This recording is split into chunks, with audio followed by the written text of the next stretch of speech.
रात के करीब 12 बज चुके थे। रामपुर गांव में किसी एक घर से किसी का बर्थडे मनाने की आवाज आ रही थी। Happy birthday to you, happy birthday to you, happy birthday to you. गांव में पूरी तरीके से सन्नाटा था। ये सब आवाज सुनकर गांव के कुछ आदमी बाहर निकल आए। अरे गजोदर भैया, गांव में किसका बर्थडे है और हम में से किसी को बुलाया भी नहीं। एक मिनट, मुझे जरा सुनने दो, आवाज किधर से आ रही है। हमें लगता है वो सामने मनोहर के यहाँ से आवाज आ रही है। लगता है उसकी बीवी का ही जन्मदिन है आज। तो फिर मनोहर भैया ने हमें बुलाया काहे नहीं?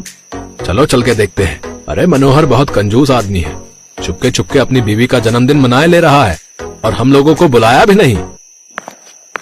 गजोधर और पप्पू मनोहर के घर के पास पहुंच गए। उन दोनों ने खिड़की से देखा कि मनोहर और सीता खड़े होकर किसी का जन्मदिन मना रहे थे, लेकिन वहाँ पर उन दोनों के अलावा कोई था ही नहीं। अरे मुझे लगता है ये मनोहर और उसकी बीवी दोनों पागल हो गए हैं। गजोधर जल्दी से मनोहर के घर का दरवाजा खटखटाने लगा। मनोहर ने दरवाजा खोला तो अंदर उसकी बीवी के अलावा कोई तीसरा नहीं था।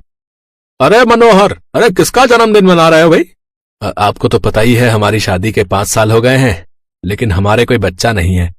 हमारा सपना है कि जब हमारा बच्चा हो तो उसके पहले जन्मदिन पे हम भी बहुत अच्छा सा केक लेकर आएंगे और उसका जन्मदिन मनाएं।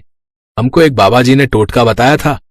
उन्होंने कहा था कि जन्मदिन का केक काटने का नाटक करना, जिससे तुम्हारे घर संतान पैदा हो जाएगी। ये सुनकर गजोधर और पप्पू जोर जोर से हंसने लगे। हंसते हंसते ही वो अपने घर वापस चले गए और सो गए। हमने आपसे पहले ही कहा था कि इतनी जोर जोर से हैप्पी बर्थडे मनाने की कोई जरूरत नहीं है।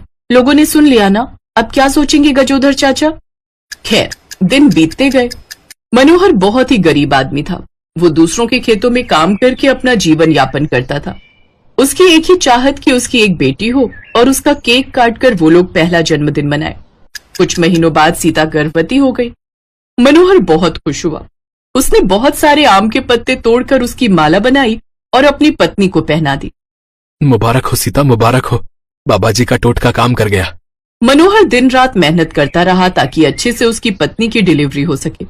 ठीक 9 महीने बाद अचानक सीता के पेट में बहुत तेज दर्द उठा। मनोहर ने गांव की सभी बूढ़ी औरतों को बुला लिया और उसकी डिलीवरी घर में ही शुरू हो गई। मनोहर के घर के बाहर गजोधर चाचा और भी बाकी सारे लोग इकट्ठा हो गए। अरे मनोहर, बाबा जी ने तो जो तुमको टोटका बताया था, लगता है वो काम कर गया है।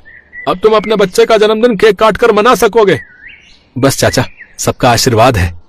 ये क्या कह रहे हो मनोहर बेटा? इसमें हमारा क्या आशीर्वाद है?